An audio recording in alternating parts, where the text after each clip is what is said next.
I'm a police officer. My partner and I got a call to a quiet neighborhood on the edge of town. Neighbors reported screams coming from a house, but said they stopped as suddenly as they started. When we arrived, the street was dead silent. Too silent. The front door of the house was slightly ajar.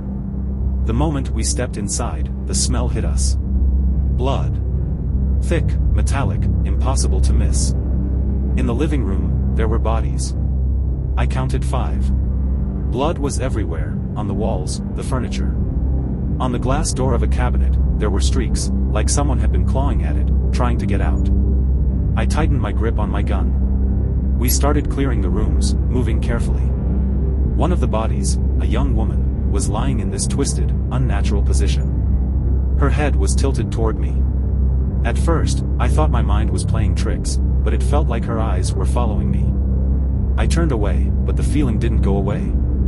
Then my partner called out from another room. I started heading toward him, but that's when I heard it, a faint, scratchy shuffling sound. I spun around, and she was standing up.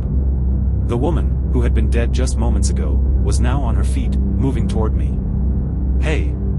Get on the ground!" I shouted, my gun aimed straight at her. She didn't stop. I shouted again, louder this time. Still nothing. She kept coming. My partner ran back into the room when he heard me yell and immediately opened fire. She dropped to the ground, and only then did I notice something off. It wasn't a woman. It was a man. His body was covered in blood, and he'd glued hair to his head to look like her. He'd been pretending to be dead. He survived. During the interrogation, we found out he was a patient of the woman who lived in the house. She was his therapist. He'd fallen in love with her, but when she rejected him, he snapped. The massacre was his twisted revenge.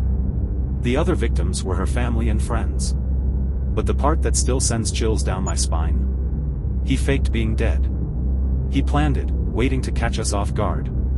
And those eyes? The way they locked onto mine? I'll never forget them. Ever.